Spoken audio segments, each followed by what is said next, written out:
Welcome back, guys. After posting my plot synopsis of The Uglies a couple weeks ago, I did get a ton of requests asking me to continue doing a plot synopsis for the rest of the series, so I'm here to give you an entire plot synopsis of The Pretties, which is the sequel to The Uglies. I just want to say thank you to everybody who watched my video, and this one is for you guys because y'all asked for it. Before we get started, I do want to give a trigger warning. If you are someone who suffers from low self-esteem or an ED, and also this time from self-harm, then I would recommend clicking away from this video. There are plenty other videos on my channel that you are more than welcome to watch. Now let's go ahead and get started. I do have my friendly pointer here that's back with me, and we have added a couple new characters onto this board. I do recommend watching the previous video I made for the plot synopsis of The Uglies before watching this one, so I'll give you a little bit more insight as to where we are. The Pretties, written by Scott Westfield, starts off pretty much right where the last book left off. Tally over here, she is now a pretty. We've been told that she's been partying a lot with Shay. She also drinks alcohol now. We learned that the Pretties don't actually have a lot to do other than party all the time. At the very beginning of the book, Tally lists out a bunch of food that she now enjoys eating as a pretty. Hamburgers, waffles, pizza, all of it is to her liking because now she can eat as much as she wants and she won't gain weight. She implies that the disease has been eradicated due to this thing called calorie purges. So they can eat all they want and then they take calorie purges, which is basically a pill that will then purge all the calories that you've just eaten. Also, I do have my notes here to keep me on track. So right off the bat, we are already starting with some unhealthy diet talk. I do need to tell you at the very beginning, we are made aware of this thing called pretty speak. So they say a lot of words like, that's totally bogus. And they call each other by nicknames like Tallywa and Shayla. And they do speak like Valley Girls. There is also a slang word called bubbly, and I could not for the life of me in this entire book figure out what bubbly meant. You know how when you read a word in a book and you don't know what it means, but you kind of figure it out based on the context clues? I could not for the life of me figure out the context clues of what the word bubbly means. At first I thought it was cool, and then I thought it was to stay focused, and then I thought it was to stay smart. But the way that this word is thrown around a whole lot, I don't know what the word bubbly means. But that's beside the point. We meet Tally and Shay at the very beginning of the book, and they're getting ready to go to a costume party together. Now, this costume party is for the Pretties. The Pretties have different kind of cliques. So Shay and Tally have joined this clique called the Crims, which is short for criminals, because they are criminals. As they're getting ready to go to this costume party, they take a look at the clock and they realize that they don't know how to tell time. They're like, I don't know what the long hand stands for or what the short hand stands for. And they do use a slur that is used for disabled people, and I'm not going to say it out loud, but the audiobook uses the slur, whereas the ebook or the physical copy of the book uses the word brain missing. Brain missing is what they use to call people who are stupid. They decide it might be funny to go to this costume party dressed as Rusties or Smokies, because they're like, wouldn't that be funny if we dressed up as the criminals that we used to be? As they're getting dressed up as Smokies, this brings back some memories to Tally of when she used to be one of the Smokies, and she just had feelings of maybe missing it out in the woods for a little bit, but that's quickly set aside. As they travel to this party, they do see people dressed in fat costumes, which is their costumes is just being fat people. It's not great. And while she's at this party, Tally feels like she's being watched because she sees someone dressed up as a special, and it's being told to us that specials are dressed up in like gray suits. So she feels a little bit paranoid. But Tally's biggest concern at this party is that she wants to be voted by the rest of her crim group as the person that's wearing the best costume at this costume party. And at this costume party, we meet Zane. I am so sorry to this actor, Freddie Stroma, because Zane, or who's playing Zane, hasn't been cast yet. I don't know if they're gonna make a sequel for the Netflix adaptation to The Pretties, but this is who I'm casting. I'm so sorry to this man. But Zane is the leader of the Crims clique. Tally encounters this person dressed up as a special, and she follows this person up to the roof. She's like, I'm gonna get to the bottom of this. At the top of the roof, this person dressed as a special takes off his mask, and that person is revealed to be none other than Mr. Croy. Tally doesn't know how she's put the pieces together, but she realizes that she recognizes that this is Croy, and when she runs to the top of this building, Paris follows her in pursuit. Croy then jumps off the top of this building. I don't know why these kids are always bungee jumping off of this building, but he bungee jumps off, so then Paris and Tally then bungee jumps off of this building, and they chase him to like the city limit. When Tally gets a good look at Croy, she mentions how ugly he is. I still can't believe that Tally is having these thoughts. Once they get to the city limits, Croy mentions that he has something for Tally and that he thinks that she's ready for it. And he drops a clue. He says, what you're looking for is going to be at Valentino 317, which is code for something. Croy managed to escape the specials that have followed and tracked them to the edge of the city limits. But Tally and Paris stay behind and get questioned by the specials. Paris thinks this little adventure is going to be so bubbly and it's going to get him in good with the Crims. Again, I don't know what the word bubbly means. In this context, I'm thinking that the word bubbly is going to mean cool. So when they get back to Pretty Town, the Pretties are grading this little incident on a scale of millihelens. So like, that incident on the roof is 1 millihelen. No, I think that incident on the roof is 2 millihelens. It's along the lines of their pretty talk or the way that they speak to each other. Also, my battery is about to die. Please hold. Oh, we're back. What was I saying? After this whole Croy on the roof chasing him out to the city limits being followed by specials thing, Tally and Zane talk that night. Zane admits to Tally that he used to know Croy because if you remember in the previous book, Shay told Tally that she had friends that escaped out into the smokes, but she chickened out and she stayed behind. And so Zane is also one of those people that chickened out and stayed behind. So he then became Pretty. And then Tally and Zane, they end up kissing. After they kiss, Tally does say David's name out loud. And Zane is like, girl. Because if we remember in the previous book, Tally was having a relationship with David. But now that she's Pretty and her memories of the time out in the smokes is missing, kind of have to maybe make an excuse for her, but it is giving a little bit of cheating. But Zane admits that he has heard of David because Shay had told him about David. Zane tells her that sometimes when he wants to remain bubbly, and I guess in this context, the word bubbly is meant to mean like focus or be smart, he sometimes doesn't eat or he takes calorie purges so that he can stay bubbly. Zane asks Tally if she knows where David is, and Tally's like, I don't really know. Zane says that when he tries to remember his ugly days, it sometimes comes back, but he wonders why some pretty people can't remember their ugly days, and he thinks that something's going on. But he's on the right track, he just doesn't know yet. He kisses her again, and this is how we start a little love triangle between the three of these folks. Because what is a YA novel in 2005 if there isn't a love triangle? She does ask Zane to help her find out what this clue Valentino 317 means, and he does agree to help her. He says that Valentino is a mansion and they should go there to check out room 317.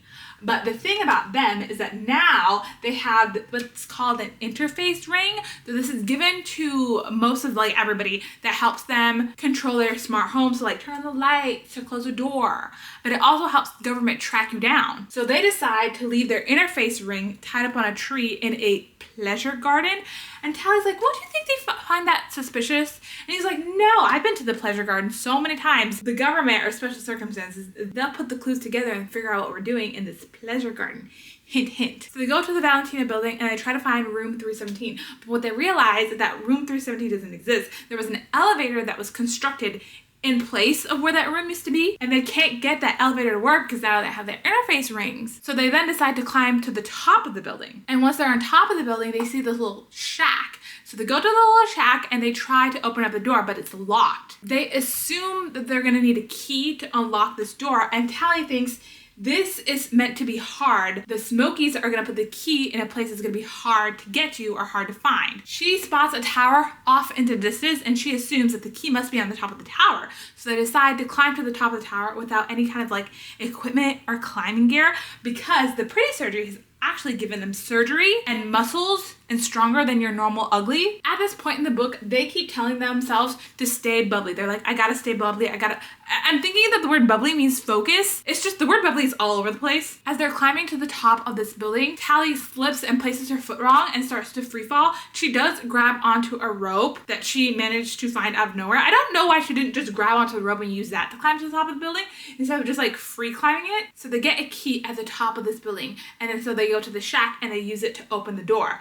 And inside the little shack, there is a note and 2 pills that they found. The note is a letter that Tally wrote to herself because in the previous book, she had to write down permissions for Maddie to then give her the pill. And it is in this note that Tally reads that David was supposed to come and find her and give her the pills, but obviously it was Croy that came instead. This is where Tally assumes that David doesn't like her anymore because she's like, if he loved me, he would be here to help me instead of Croy. Special circumstances have tracked them down and they're banging on this door for them to open up. And that is when Zane is like, starts ripping up the note and he eats the note because he's like, they can't find this. Special circumstances can't know that we have the cure. And Tally starts to freak out. She's like, if we take these pills, do we know if it's gonna work? Are we gonna end up brain dead? Are we gonna end up non-functioning or it's gonna cure us? That's when Zane starts to pressure her really, really hard, saying, just give me the pills. I'll take them if you're too scared. Tally then comes up with this wonderful idea for them to each take one pill.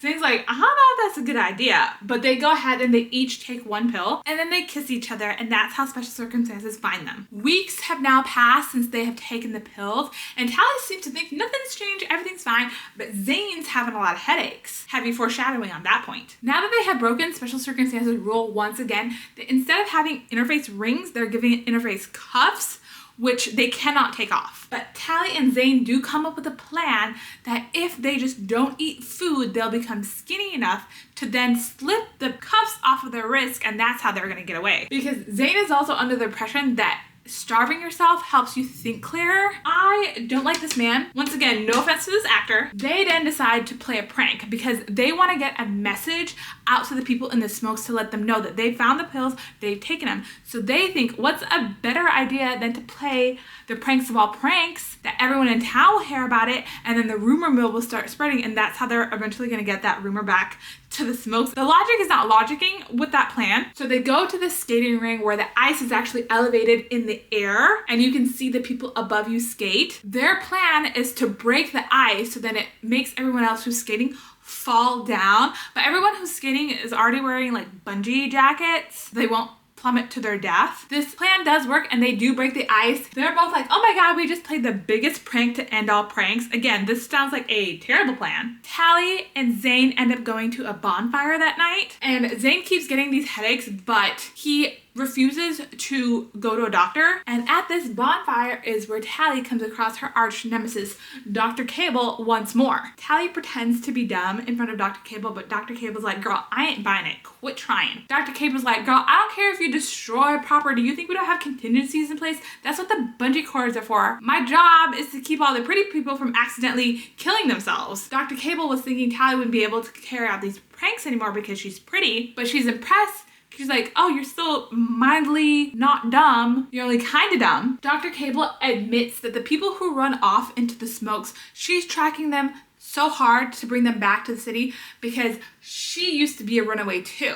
And her plan is like all the people who've escaped and are in the smoke, she wants to bring them back to turn them into specials and make them work for her. And at this point, this is where Dr. Cable offers Tally a job to become a special. She admits that capturing the smokes is her master plan to get new specials. She tells Tally before the Pretty surgery, people were killing themselves and starting wars, and that was destroying the planet. And that she doesn't like the people in the smokes because they themselves are also destroying the planet because they're chopping down trees, they're using the world's natural resources, they're hunting food. She's like, we can't have the people out in the smokes be destroying the environment like this. And at this point, I'm kind of like, maybe I am on your side, Dr. Cable. And Dr. Cable tells Tally, I will be watching you very, very closely going forward. Then later that night, Zane admits that when he didn't run away, he helped special circumstances and told them everything he knew about the smokes. But Tally's like, it's fine, it's fine. Shay is also at this bonfire. Shay admits that she thinks something changed in Tally that night when she climbed the tower at Valentino. And Shay's like, you know what? I went and I did the exact same climb without any gears because I want to know what changed in you, Tally. Shay says after her little adventure, she kind of has some memories about her time out in the smokes. And she begs Tally, tell me what happened. What did you do that night? Because I know that something's different about you. Tally then decides to wrap a scarf around her interface cuff and Shay's interface cuff. She's like, we cannot have special circumstances overhearing us, which doesn't make any sense because if your technology is so advanced, what makes you think that just wrapping a scarf around it is what's going to keep them from overhearing your conversation? But Tally tells Shay that there's a cure to stay bubbly. And I guess in these context clues, it means to stay smart. She says that it's pills and she took it with Zane, and Shay gets so mad. She's like, why would you give the pills to Zane? We've been friends for longer. You already stole my boyfriend, David. Now you're taking away my opportunity to be bubbly or smart when you owe this to me. And Shay accuses Tally of only taking the pills and sharing them with Zane because she wants to be in the Cren's leader good graces. And Shay's like, girl, that ain't it at all. So now these two have a friends falling out, which is in their society, the Pretties don't fight. They all get along with each other. So this is very off-brand for being pretty. So they separate for the night. And so the following morning is where we meet Fausto. Once again, I fan casted this and I'm so sorry to Logan Lerman. But if anything, Fausto's a minor character, so I'm so sorry, man. But Fausto shows up in Tally's room and he was like, here's these 2 hoverboards that you asked for. And he asks Tally, where is the trackers within these hoverboards so I can remove them like you want me to? Which is kind of giving that Fausto is like your tech guy, smart with technology, which is a contradiction in of itself because he's pretty, and I thought all pretties were dumb, but he seems to still like have his wits about him. Tally and Zane decide to take these hoverboards and wander near the city limits so they can like just go on a little joyride together. And that is where Tally falls into a river. And when she's in the river, that's when she realizes that the cuffs get tighter when they're cold. And Zane's like, what happens if they get hot? Do we think they're gonna be looser? So the light bulbs are starting to go off in his brain a little bit. While they're out there, they see 2 uglies or smokes and they decide to talk to them.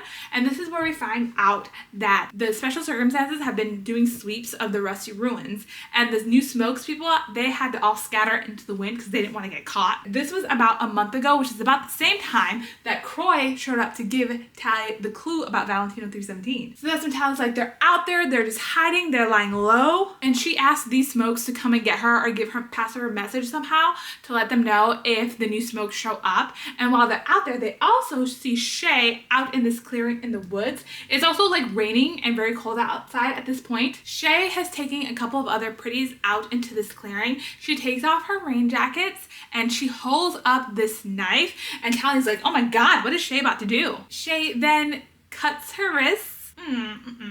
As Shay is bleeding from her wrist, that's when Tally's like, I think Shay has found her own version of the cure. It doesn't make any sense to how Shay just jumps to this conclusion, but it is self-harm, and that is the part of the book where I was like, why, Scott Rusterfield, why? But Shay has other people or other pretties that she's taken out to the woods, and they also cut themselves. It's kind of giving cult leader a bit. Zane has another headache attack out there in the woods, and Tally's like, that's it, I'm taking you to the hospital. We can't continue on like this. Zane says he's afraid to go to the hospital because he doesn't want the doctors to find out that he's not dumb anymore, that he doesn't have the lesions in his brain that keeps him stupid. But Tally's like, we just can't. So they take him to a hospital. And mind you, this entire conversation between Shay and the cutting and them and the headaches is they're openly having this conversation while they still have the interface cuffs on.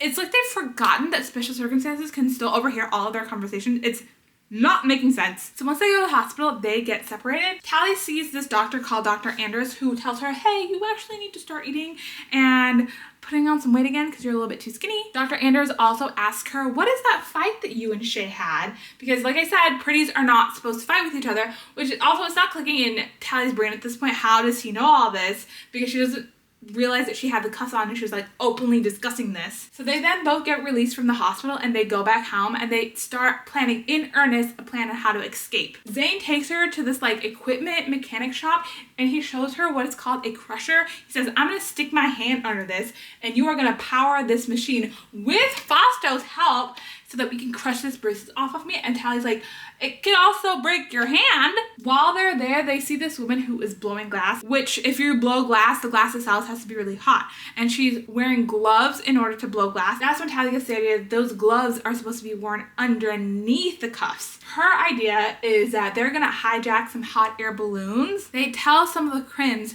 to meet them where all the hot air balloons are. And her plan is that, oh, the special circumstances is just gonna think we're going on a hot air balloon ride. They then take their hoverboards to the top of a spire where all the hot air balloons are. They use the burners on the balloons to heat up the cuffs and they're able to break them off. So as these hot air balloons are traveling, they're getting further and closer to the city limits. She tells the other Crims to meet her in these hot air balloons, and Fausto and Paris do come and follow her. And Paris is in the same gondola as Zane and Tally. They're both able to get their cuffs off, and as they get closer and closer to the edge of the city, that is when Zane is like, we gotta jump, we gotta get on our hoverboards, and we gotta leave and get off these hot air balloons, because the closer and closer they get to the city limits, that's how special circumstances are gonna track us and find us. So Zane jumps off the gondola of the hot air balloon, gets on a hover, and flies away. And then Tally's like, okay, Paris, time to go. And Paris is like, I'm not going. I like being pretty. I like being bubbly. Also, Fasto is there for some reason that I don't understand. Man, you had one job, was to get the trackers off the hoverboards, and you did that. We no longer need you. Again, sorry to this actor. So then Tally's like, fine, Paris, stay behind. She gets on her hoverboard, but it's a little bit too late at that point because they are now close to the city limits. And when she jumps off of her hoverboard, there's not enough metal underneath her to keep the hoverboard afloat. So she lands into a river and her hoverboard goes washing down that river. And now she's out there on her own. She's separated from Zane and she's like, hey, all by myself. Tally realizes that she's gonna have to hike all the way to the rusty ruins, and she's like, better get going. But she does get tired and she decides to camp out for the night. So she makes her little dehydrated meal, food, starts her little fire to cook that, and then goes to bed. And then she wakes up the following morning being surrounded by these men. She's surrounded by a bunch of uglies. She's like, I gotta peace out. I don't know who you guys are, but I'm getting out of here. So she starts to run, but the uglies start following her. And while she's running, she jumps off of a waterfall, but the uglies catch her at the bottom. These uglies are speaking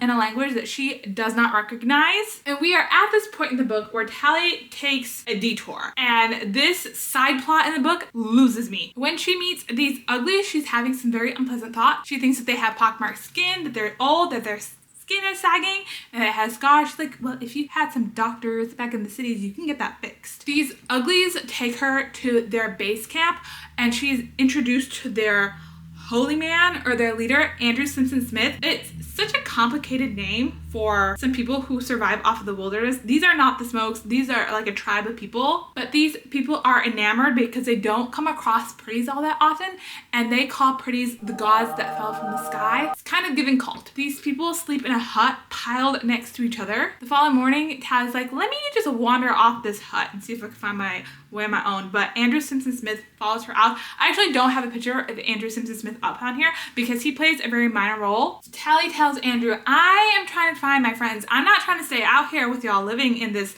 commune or this compound like this. Andrew tells her that he sometimes interacts with the gods from the sky because they come and study them for a bit. He also says that he's aware of what is special circumstances, and not in those exact words, but Tally kind of like puts the clues together. He mentions that he has come across a doctor before, but Tally doesn't seem to think that that doctor is Dr. Cable, that it might be somebody else.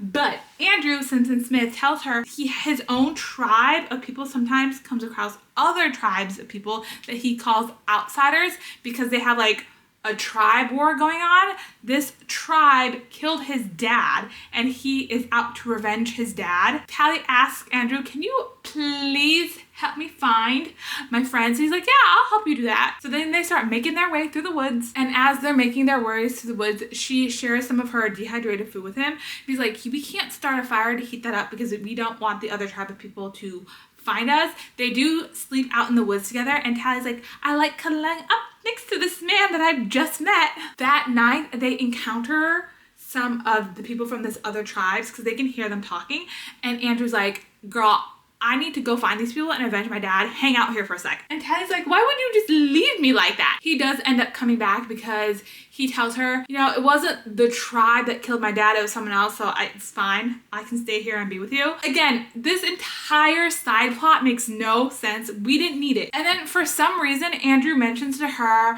that he can take her to the end of the world because that might be where your friends are at. But he tells her there are little men at the end of the world who might be able to help you. And Tally doesn't understand what he means by little men. So he takes her to the end of the world, and that's where they find some trees that have dolls strung up on them. And Tally's like, dude, what are you afraid of? So she then tries to cross the threshold of where these dolls strung up on trees are. And when she tries to do that, she gets incapacitated. She feels like her entire body has been electrocuted and it's buzzing and she's like on the ground, but she managed to like crawl her way over to Andrew. She's like, well, we can't cross. And Andrew's like, I told you it's the end of the world. It ain't going nowhere after this. That's when Tally comes to the conclusion that Andrew and all these other tribes are probably being studied by these anthropologists and that this is a reservation. And she doesn't know how she's going to get out of here. And Andrew tells her, we could wait until the holy day. And Tally's like, explain to me what that is. And he says the holy day is when the people from the hover cars come down to meet us and talk to us. And that brings an idea into Tally's brain. On the holy day, a pretty doctor comes down to the people to study them. And Tally decides she's going to hijack a hover car, and that's how she's going to get back to the Rusty Ruins. And there is where she meets Dr. Halen, who's been studying all of these tribes of people, and Dr. Halen tells her this is where the pretty surgery concept was created because they're studying how humans can be really violent, evil towards each other. But she's like, Doc, don't want to hear it. I'm gonna tie you up. You're gonna stay here. I'm gonna take your hover car and I'm getting the heck out of here. Tally then takes the hover car to the Rusty Ruins. It's at this point in the book where I realize the way that Tally is describing the Rusty Ruins in this book is kind of described as a city, like in The Last of Us, where it's just an abandoned city through time. She climbs up to the top of a building in the Rusty Ruins and she lights up a flare, because as we know in the previous book, lighting up a flare is their way of letting David know that to come and find them. A hoverboard arrives and Tally recognizes that it's David. And when she meets David, Tally says this thing in the book that I just find so hilarious that I have to read it out loud to you guys. His gaze seemed to be searching for something, trying to recognize what the operation had left of her old face, but this expression remained unsure and a bit sad. David was uglier than she remembered. Girl! No! In Tally's ugly prince dream, his imbalanced features had never been so disjointed. His unsurged teeth never so crooked or discolored. His blemishes weren't as bad as Andrew's, of course. But this was David, after all. So the man you love, you are calling them ugly and making fun of the way that he looks. The pretty surgery really did a number on her brain. David tells Tally that he wanted to be the one to give her the pills. But at that time, special circumstances were doing a sweep of the Rusty Ruins and they decided that it needed to go for their safety. But Croy was the backup just in case David couldn't make it out there to give her the pills. And this is where Tally realizes that she's made a grave error. She came to the conclusion or the assumption that because David wasn't the one out there to give her the pills, that he no longer had feelings for her. And that's when Tally's like, oh, my bad. She is maybe thinking that maybe she shouldn't have gotten involved with Zane. David takes her to where the rest of the Smokes people are hiding out. We found out that Zane did make it and find the new Smokies, and David admits that the pills that were created by Maddie works perfectly. We encounter Maddie again, and Maddie reveals that the pills were meant to be taken together. One of the pills were meant to cure or inject nanos into your brain that would then cure the lesions on your brain. And then the other pill was to destroy the nanos so that the nanos didn't keep eating your brain. That doesn't make sense because lesions on your brain, once you have them, they ain't going away. But even if we were to suspend our disbelief and believe that lesions on your brain could be cured, it doesn't make any sense of how the lesions are cured because the nanos were eating them. I thought the nanos were supposed to like build back up. I don't know, it doesn't make any sense, but whatever. Tally had taken the pill to destroy the nano, and Zane took the pill that injected the nano. Because he didn't take the pill to destroy it, the nano just kept eating away at his brain, which is what was giving him headaches. But Maddie seems to think that Zane's brain will make new connections of its own and that he will be fine. Don't know how she jumped to this conclusion, but whatever. Maddie says that she shouldn't have relied on a pretty minded person to take these pills correctly. And Tally thinks that Maddie is being really mean to her.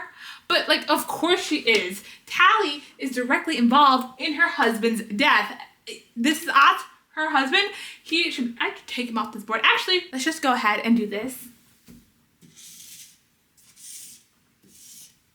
This man is dead because Tally betrayed the Smokes people and led Dr. Cable to them and got them caught in the previous book. But David tells Tally that she cured herself. There's no way that she could have made it all the way out in the woods to find them if she was still pretty minded, and that she had cured herself. While Tally was out wandering in the woods and having her little side adventure with Andrew Simpson Smith, Zane admitted to David that Tally only betrayed them because Dr. Cable had threatened Tally to keep her ugly forever. And so David's like, okay, could kind of understand. I'm gonna let it go. Zane believes that everything's gonna go back to normal between David and Tally. Zane admits that Tally is only in this position because when he didn't leave for the smokes with Shay and the other friends when they initially meant to go, that he told Special Circumstances everything that he knew about the smokes, and Special Circumstances was only tracking Shay and keeping an eye on her because of what he said to them way back in the day. The Special Circumstances had only reached out to Tally in the previous book because of what he did. It's just a lot of blame game going along. I'm just gonna need you guys to let it go. Let's move forward, not backwards. Tally decides she needs a little break, also because she's been wandering out in the woods for so long with Andrew and that like tribe of people. She has not taken a shower. She's a little bit dirty. She's like, I'm feeling a little bit stanky myself. So she decides to go and take a bath in a spring.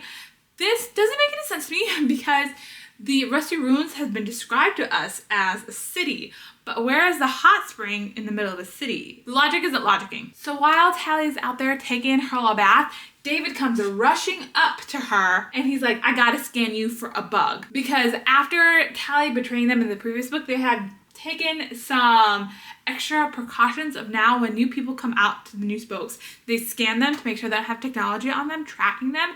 And David's like, I gotta scan you because we think there is a traitor among us. He scans her, she's completely fine, but he tells her Special Circumstances are on the way. They have found us. Tally's like, it ain't me. It's not me this time, 100%. So David's like, it's gotta be someone back in our camp. So they go back there and David scans Zane because Tally has the idea that maybe when they were in the hospital, they might have implanted a bug on Zane. So David scans Zane and his mouth lights up and we find out that Special Circumstances had implanted a tracking device in one of his teeth. Tally asks David to go get his mom Maddie so they can remove that tooth so that they can all escape and get out of here. And Maddie's like, no, I'm not doing that. That tooth is rooted to his bone. She's like, we would need to break his jaw in order to get that out of here, and we don't have that kind of time. They're gonna be here in like 10 minutes tops. Maddie says, we need to leave Zane behind. We have to go. And Tally, she refuses to leave without Zane. And David's like, just leave him, we gotta go. And Tally's like, I will not be leaving Zane behind. David accuses Tally of picking Zane because Zane is pretty. Zane says that his mom, Maddie, has warned him about how new pretties get attracted to each other like this. And I'll read you the part in the book that made me so irate. Tally stared back at David in disbelief. How dare he say this to her? The mere fact that she was standing here proved that Tally could think for herself. Then she realized what was going on. David was only repeating Maddie's words. She must have warned him not to trust his feelings when he saw the new Tally. Maddie didn't want her son turning into some awestruck, ugly, worshipping the ground Tally walked on. So now David thought that all Tally could see was Zane's pretty face. I don't know what to say all of that, what I just read. But Maddie tells Tally that there's no way that you could have cured yourself because you didn't take the pill. Tally keeps saying, I'm 100% cured. I know I can cure myself. And David's saying, you're only picking Zane because he's pretty. Tally says she won't leave Zane because Tally loves Zane. This is the first time that Tally has said out loud that she is in love with Zane. David's like, I've waited months for you to come back to me. I thought we were end up together. Tally tells David to get his ugly face out of here. David is obviously upset by this, but I think Tally is doing one of those things, you know, like in a movie when a person's trying to like get an animal to go away only for their own benefit, like in Free Willy, he's like, go on, get out of here.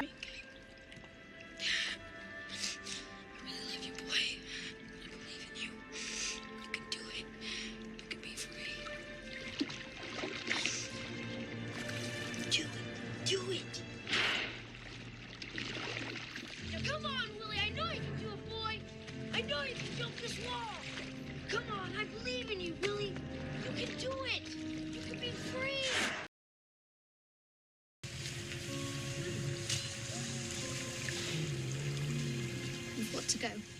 They'll kill you for what you did to Joffrey. Go on. Run.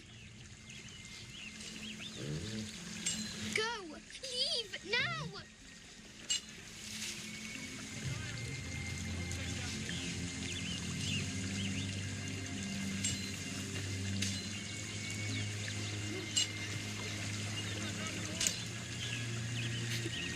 Go. Tally's doing the same thing to David. He's like, get out of here. It's for your own good. All of the Uglies leave and then Special Circumstances shows up. Specifically, Dr. Cable shows up and says that when Zane and Tally were in the hospital, they cured the nanos in Zane's brain, but implanted the tooth, and the tooth is what has been giving Zane these headaches, and she did it on purpose. Dr. Cable is like, I was one step ahead of you the entire time. This was Dr. Cable's master plan to catch the new Smokes, but the Smokes were able to get away. The only people that she's caught through this master plan were some of the Pretty Crims. At this point, we're towards the end of the book. Shay has showed up with Dr. Cable, and when Tally sees Shay, she's like, oh no, Shay has been turned into a special, and Tally realizes this is how Shay is getting her revenge. She's now a special, and I'm only just a pretty. Which makes sense because the next book is titled Specials. So I'm assuming either Tally becomes a special or something goes down with special circumstances. But we have reached the end of the book. I have given this book 1 star. 0 stars if I could, honestly. Scott Westfield needs to go to jail for how bad this book is. I think I dislike this one even more than the Uglies, and I'm subjecting myself because you guys asked for it. I will be doing a live reaction video to the Uglies.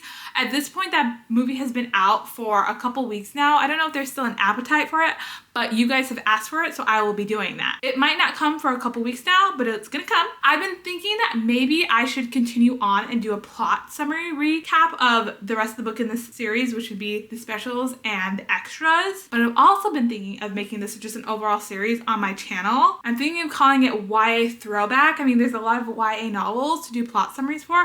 We've got the Hunger Games, we've got the Selection, we have Twilight. I really want to reread Twilight to see if that holds up and give you guys a plot synopsis. So if you are interested in watching that, please let me know. And if you like this video, please subscribe, please give it a like, please comment below, and I will see you guys in another video next week.